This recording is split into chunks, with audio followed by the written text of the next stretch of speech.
Who is Representative Carolina Amesty?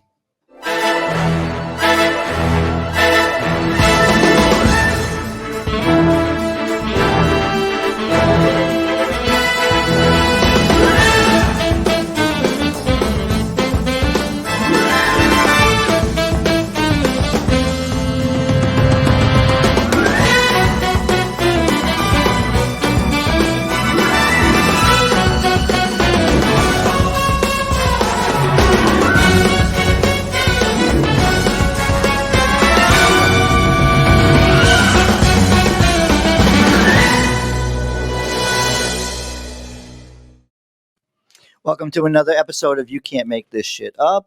David and myself, Joel, we are here with a special guest, and we are so thankful to have her, Representative Carolina Amesty, representative from down in the Disney area. So introduce yourself to our audience, please. Well, thank you so much for having me. It's truly an honor to be with you all, at least through this platform. I'm grateful for the technology. I mean, it's extraordinary that we can be everywhere at once as much as we can. So my name is Carolina Amesty, and I represent parts of Orange and Osceola County. The district starts from Champions Gate all the way to the beautiful town of Oakland. And of course, we have the heart of the tourism industry. We have Disney in the district. We have the beautiful town of Windermere, Winter Garden. It's truly an honor to serve in the Florida legislature. I was elected in November of 2022. My background is in education, business administration, political science, and it's truly an honor to serve in the legislature.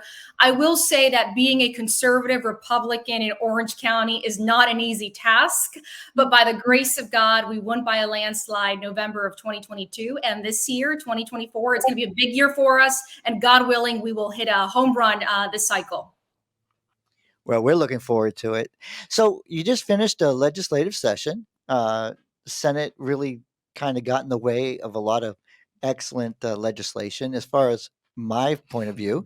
What did what do you think of this legislative session? How did it go for you? And what was it, the most important legislation that you got passed?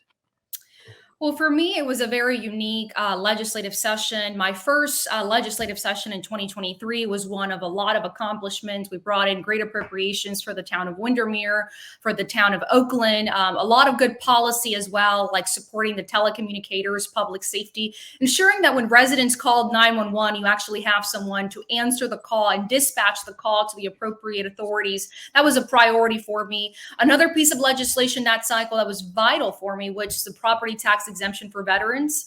I remember door knocking throughout the campaign cycle, and I remember veterans sharing that for some reason, if they were in a certain jurisdiction, they would qualify for property tax exemption. But if they moved to Orange and Osceola County, they were having some hiccups because the statute at the time was permissive. In other words, it left it up to the interpretation of the property appraiser's office. And we know that sometimes, or I will say most of the time, these offices become very politicized.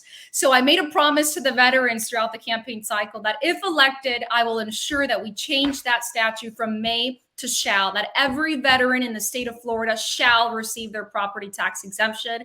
And we got it done. We got it across the finish line. The governor signed it into law. It was part of the tax package. And now every veteran in the state of Florida qualifies for their property tax exemption. That was a great policy that we brought across the finish line. And then this cycle was a little bit more different. Things were a bit slower in the House. There was a lot of differences between the House and the Senate. However, we got good policy and good appropriations for our district, for example, septic to sewer. And that's going to be very vital for the town of Oakland, as well as an anti-human trafficking bill that I passed, which was very dear to my heart, which increased these strip clubs and these adult entertainment establishments now will be prohibited from hiring persons under 21 years of age, because the average age for sex trafficking in Florida is 19 years of age. So this was great policy. My focus was public safety, families, and putting children first above all. And then, of course, ensuring that our local towns have the resources necessary to bring these services across.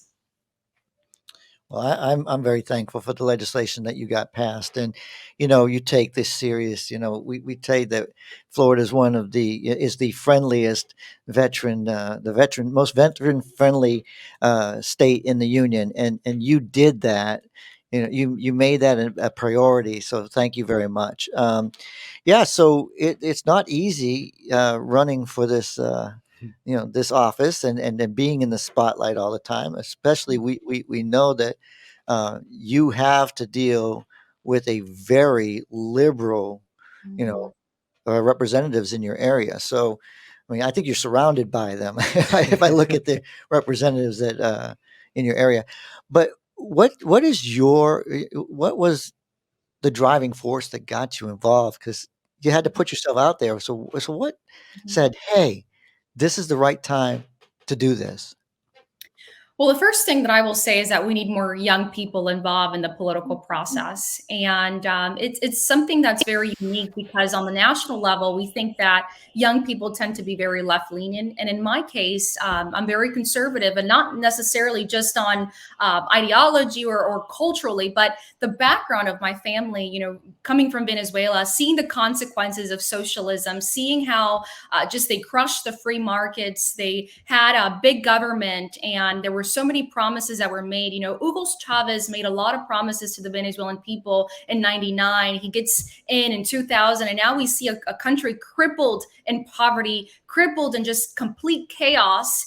And really, those are the consequences of socialism. So back in 2022, I remember redistricting and just praying and thinking of, how can I serve my community and just put these talents and these abilities into use. And I said, you know what, I'm going to sign up and I'm going to file for District 45. I remember at the time I had a lot of energy and I said, I'm going to get this done. I'm going to get it across the finish line. And little did I know how divisive the political landscape could be in such a, I would say, such a policy making, decision making district like District 45. It's a very crucial district in Florida. It's the epicenter of tourism. It's a driving force on the economy.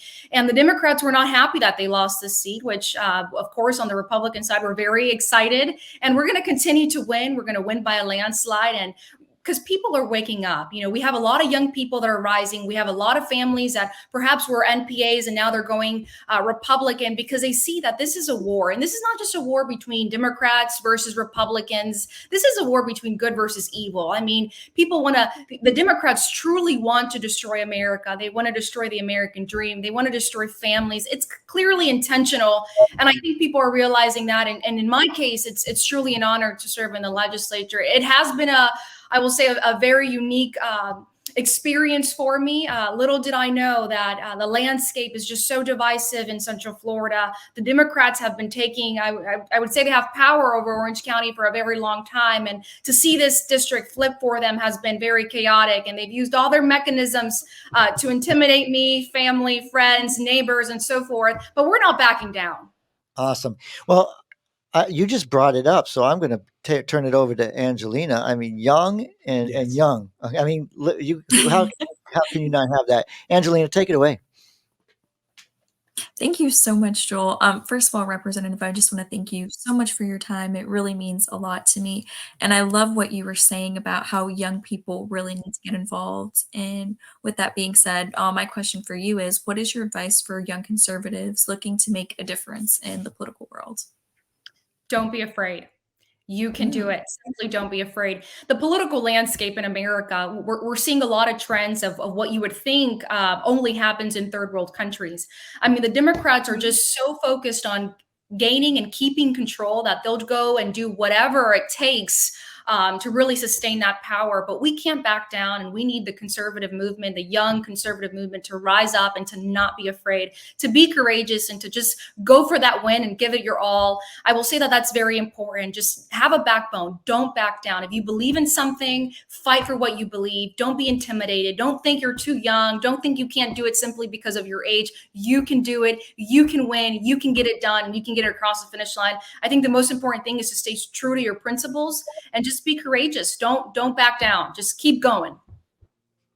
that's awesome. So what made you say, I'm going to run? What was the pivotal moment or the pivotal event that made you say, okay, I'm going to do something about this? Well, I remember right when redistricting was going on, I was just praying and meditating and thinking, I really want to serve my community. I want to serve my district. Is it the right time? Should I do it? Should I not do it? And I remember I was just thinking about the options that we had at the time. And I just felt that it was a time. I felt that it was a moment that I needed to go for it, and I was going to give it my all. I wasn't going to take no for an answer. I wasn't going to take that I was too young. I wasn't going to take that I didn't have political experience. I wasn't going to take that perhaps there were other people in the process in the election cycle that had ran multiple times. I wasn't going to accept no for an answer, and I was just going to give it my all, and I was going to run my race, and that's exactly what I did.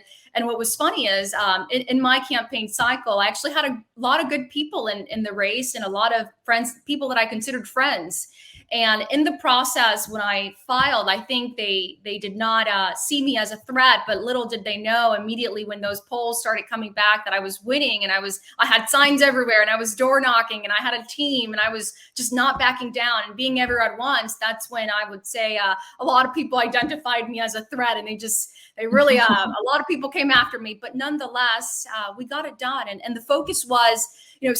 One of the things that I love about horses is that they don't look left and right. When you see a horse and they're on that trail, they keep looking straight. They look at the focus, and that focus is winning. It's really bringing it home and bringing in that landslide. And that's exactly what I did. I didn't look left and right.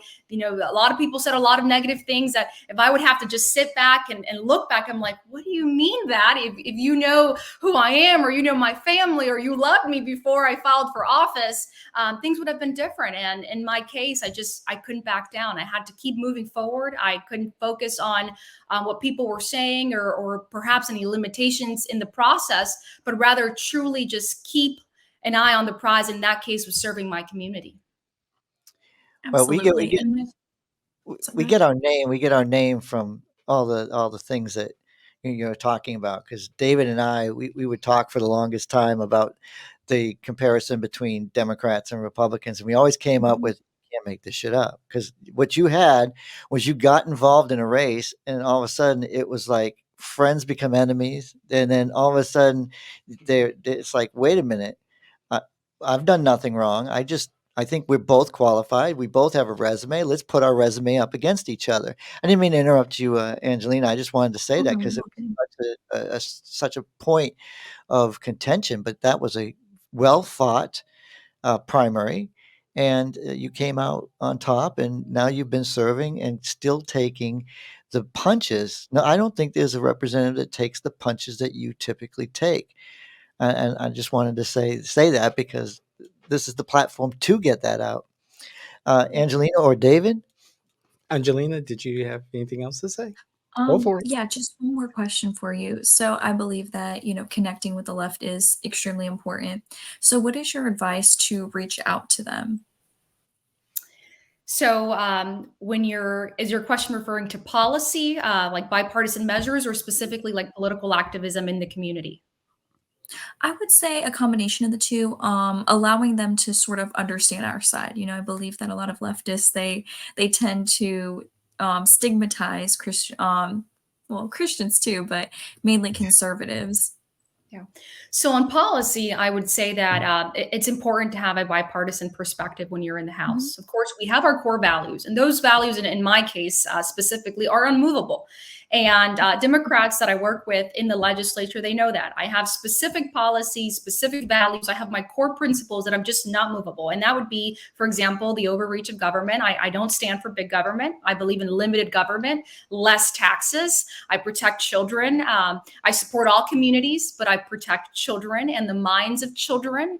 I don't believe in government getting involved in our daily lives. So those are policies that I will say are my core principles. I put America first at all times. I believe it's the greatest country on earth. Now, on other elements, we can work on a bipartisan measure. And in this case, in my legislative session, this cycle actually passed I introduced a bill. I didn't get to the passing of the bill, but I introduced a bill that was a bipartisan bill, which is the banning of electric shock therapy on children under 16 years of age. The brain has not been fully developed. That is not my area of expertise, but I met with many experts, psychologists, psychiatrists, professions in the medical field that informed me that the brain had not developed, and that children under 16 should not be exposed to electric shock therapy. And the bill came to me through a Democrat senator, I believe out of the Tampa area. And we worked on this piece of legislation. It didn't get through the finish line. We're going to have another cycle, God willing, to be able to bring that across the finish line. But we work in a bipartisan way in the House because there are grounds that we can work together. For example, health and schools, ensuring that our community have the resources that are necessary. However, on the activism side, I will say that it's important to just get the message across that if you want to keep more of your money, if you want to work and keep more of your money, you're a Republican. I mean, Democrats want to raise taxes. They want you to keep less of your money. They want to just draw an economic chaos in the country. They believe in just crazy nonsense that really are harming, the culture that we have here in America, that we're pro-family, we're pro-God, we're pro-freedom. And no matter what your religious views are, truly America is the greatest country on earth. And if we lose America, we're out of options. There is really no other country in the world that has the values that have been given to us by our founding fathers here in the United States. And that's something that we have to share with the Democrats, that whether they are on the left or the right on certain other issues, we really have to preserve the American dream. And that's what's at threat here, is that the Democrats that are running for office, a lot of them, not all, but a lot of them, especially on the national level, they're a threat to the American dream. They want to change America into a perspective that just doesn't work. Socialism, communism does not work. If you work hard, you're able to have a lot of money, and you're able to use a lot of money and buy a home and buy a car and live the American dream. If you don't work, you don't have the resources, and you can't obligate those that work very hard to give to those that just don't work. And that whole mechanism just does not work. And we've seen it in South America. We've seen it in Central America. We've seen it in the European countries. We saw in Aero Asia as well, in the Russian Federation with USSR. These mechanisms, these theories that are out there, they just don't work. And we really have to protect the United States and the minds of the young people to understand that those policies are just an error. It's a beautiful answer. Thank you. And this is why I like Representative Amesty. You are full-throated, full support, no holding back, in support of your beliefs, your values, what you believe in, and the policies that you believe will work. As the sole liberal in the room, to hear what you said, maybe 20 years ago, I would say, "Oh no, you and I are going at it right now." However, I get it. I do get it, and I may lose my Democrat card or my liberal card. I don't care, and they know I don't care.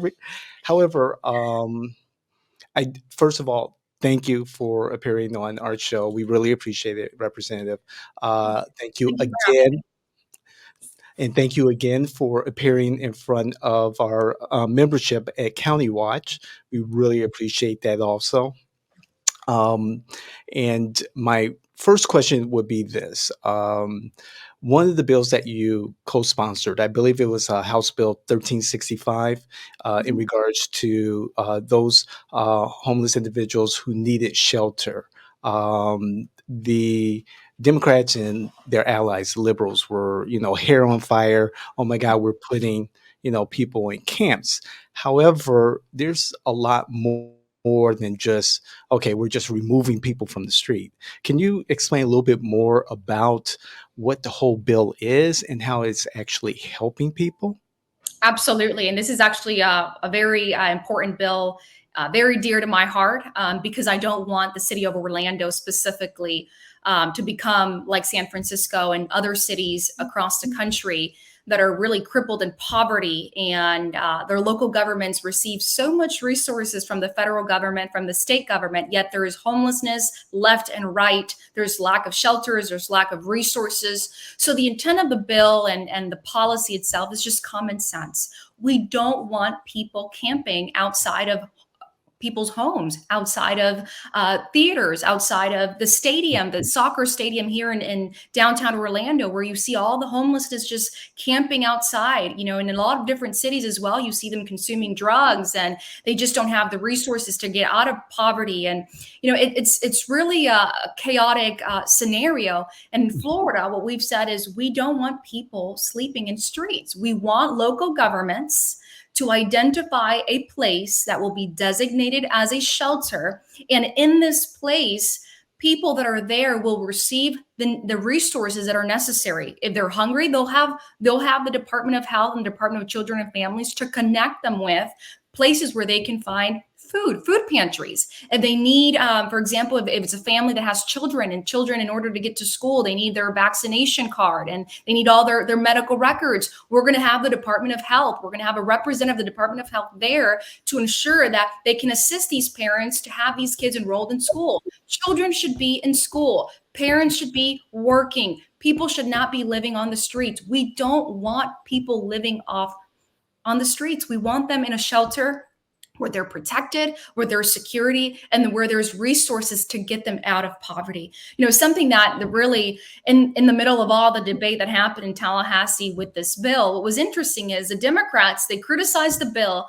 but they don't have an alternative to get people out of poverty. They criticize the bill, but yet their local governments receive so much money to tackle homelessness, to tackle all of these great things that we can talk about, that we're trying to, you know, we're trying to save people, we're trying to protect people, but there's all these resources, but at the end of the day, the resources are not being used to combat homelessness. They're not being used to take people off the streets. And this bill obligates, and it brings these local governments accountable to say, now you can't have these people off the streets. You're going to have to use the resources that you've received for homelessness to ensure that you have a shelter for these people to live, and for them to live temporarily, to have a bed over, you know, for them to have a towel, to be able to take a bath, for them to have just a decent quality of life through this season, because homelessness should be only a season while we help you find a place, while we help you find a shelter, or we help you have a roof over your head, where you have the resources, where your children are back in school. We should have a very humanistic approach to every policy that we do. And I will say that Republicans, we do. It's just the media, and it's just the Democrats sometimes, that they want to criticize our policies. But in reality, we do. We love everyone. And we want to ensure that if you are homeless in Florida, your local government has designated a place where you can be safe and sound until you find a home, until you find where to live, that you can be in a place where there is clothes for you, there is Department of Health, there's Department of Children and Families if you have kids, if you need mental health, that there is someone that can connect you with a mental health institution for you to receive the necessary tools to get treated. All of these things are very holistic, and they're very important to have in a community. And I mean, we're pretty much saying that we just can't have people not receiving the resources necessary and living off the streets. This is not going to be California. This is not going to be New York. And specifically, the city of Orlando will not be San Francisco. Well, if you have any trouble, you just get This is Regina it. Hill. Regina Hill can take care of you. I mean, she'll sign you. You know, sign. Not get involved in that. And Uh, Representative, I bring that up because for 20 odd years in Illinois, I worked with children and families. So I followed the story here in Orlando about working with the homeless. And, you know, for 20 years, you know, there hasn't been a solution. And it's good to see that the governor, and they're going to take away my Democrat card. That's where they are. You know, they say, hey, enough's enough. I've got two more questions that I respect to the representative's time. Fairly easy. Once I got your question, the first one is, has there been a challenger yet on the Democrat side? Has anyone filed? I think going back to what you said earlier, they know you're a tough campaigner and a tough fighter. It's been very unique. This process specifically in my reelection, I'm unopposed currently. I don't have an opponent. I don't have a Democrat running so far against me. God willing, I won't. I mean, this is common sense. If you follow common sense and politics 101, you just won't file. And the reason is it's a +4 Republican seat. We brought in a lot of resources to our district. We're working very hard. You know, a lot of people say this is a part-time job. In reality, it's not a part-time job. It's a full-time job. Serving your constituents is full-time in the legislative process and appropriations. And it's been an honor to serve in the Florida House, and we'll continue to fight. We're not backing down. And if we get a challenger, we'll be able to hit a home run this November. We're up for the challenge, and we're going to give it our all once again. We are door knocking currently. We're working very hard, like if we had a challenger. I mean, and it's pretty late in the game. I will say that if there's anybody that wants to file it, it's pretty late in the game. It is. And speaking of November, here's my got you question. Which will you be celebrating more? The evening of November 4th or the evening of November 5th? That's funny. So my birthday is November 4th. So Ah. thank you for asking that. I will say November 5th. I will thank God for another year, November 4th, for another year of life and being able to just do what he has called me to do. My faith is very strong. My father is a pastor. So every year that, my birthday comes around, it's usually just time with family and just thanking God for another year. And November 5th, I think that will be a very big celebration for me because it will be a re-election. And then, of course, God willing, on the national level, we'll hit a home run. No matter where you stand politically, left or right, we have to save our country. Whether we like the person on the top of the ticket or not, we have to save our country. And I'll say this very respectfully, the Democrats on the national level, they're just clueless. They have policies that don't make sense. I mean, think about the border right now. When I remember when I filed for office, I went to an event and I started talking about every state is a border state. And I remember my opponents and some people in the crowd looked at me like, maybe has she not realized that we're not a border state? Florida's not a border state. We're a peninsula. We're not Texas. And I remember saying, no, we are a border state because these people are going to end up in Florida. And I went to the border and I interviewed a couple of people and had great conversations. And a lot of them were saying they were going to come to Orlando and Miami. And it was a big concern. And now we're seeing that even more stronger in 2024. We have an open border. People from all over the world are coming, good people, but also very, very bad people. And we just need a president that understands these common sense policies where you have to protect your people. You have to put your national security as your priority. That is your job. Your job is to serve the American people, to protect the American people. Here in Windermere, I'll share this, a brief testimony if I may. Here in Windermere, we had a young girl and her brother who lived with the mom. They came from Venezuela. They had crossed the border. They were living in Windermere, rented an apartment, trying to progress and live the American dream. Not necessarily saying it was the right way that it was done, but living in Windermere, moving on and trying to just find a better quality of life. And she had dated a really bad person in Venezuela when she was young. Well, this individual was part of a gang and found her through social media, crossed the border, got to Texas, came to Florida, and killed this mother at the middle of the night here in Windermere. Left a young girl and her brother without a mom, without a parent, without a guardian, without someone to being able to take care of these children here in Windermere. This man came and killed her in the middle of the night. These are the stories that the media won't talk about. These are the stories that the press won't talk about. We're living it here in Windermere. We're living it here in District 45. It is imperative that we protect our national security, that we put public safety as a top priority, that we protect the citizens and the constituents that are tax-paying members of our society, that are Americans, that live in our jurisdiction. These are the people that we need to protect. And yes, there are good people, but there are also very bad people that are crossing the border. And we need a president that understands common sense. And that will be my biggest celebration November 5th, for us to have a president that understands common sense. And in my case, God willing, having the honor to serve my people once again in the Florida legislature. Thank you, Representative. Well, thank you very much. And you actually do have an opponent. I just want David to know. I mean, the Orlando Sentinel has filed against you. I'm sorry, I had to say it. Look, I really appreciate you taking the time. This is important. I hope that we can get this to you as quickly as possible so that you can use this on your social media so you can get the word out to your constituents. I mean, you have Islesworth all the way down to celebration, right? That is right. I have Yeah. So I celebrated mean, you have champions. the most diverse area, and the fact that they're not running against you shows that it, they know that you're doing what needs to be done. So Absolutely. Absolutely. the final word is yours. My final word is thank you very much.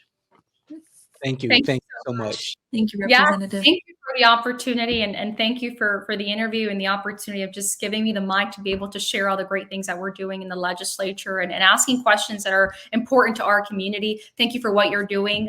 Keep raising the voice and keep these interviews going because we need more awareness in our community of common sense policies of what we're doing in the legislature. So thank you so much. Now, You're welcome. before you leave, you still need to raise money. You're not Yes. an opponent. You still Yes. need to get people to find the information. So Yes. let everybody know how to get in touch with you, Please. how to donate. Make sure that we can get that out to the people. Thank you so much. So yes, my campaign website is votecarolina.com. And there you can find all my information, how to get a hold of me, as well as how to contribute to the campaign cycle. It is imperative that we raise as much as possible. As you mentioned, I don't have an opponent right now, but perhaps the Democrats will be placing an opponent sometime soon. And it is imperative to raise as much as possible because we are at war between nonsense versus common sense. And we need to get the message across. We need the mailers. We need to be able to door knock and so forth. And all of this costs us resources. So any contribution that you can give to the campaign would be highly appreciated. VoteCarolina.com. And if I can ever be of any help or service to you, please don't hesitate to reach out to those that are watching this video. I am here to serve. I'm simply here to serve our community. So anything I can do, don't hesitate to reach out. Excellent. You want to send this out? Please please share. Make sure that the message gets up by Yes. Carolina Amesty is the candidate, and she's representing you. Thank you very much. Thank You you. can't make this shit up. Thank you. All right. Thank you. Take care. Thank you.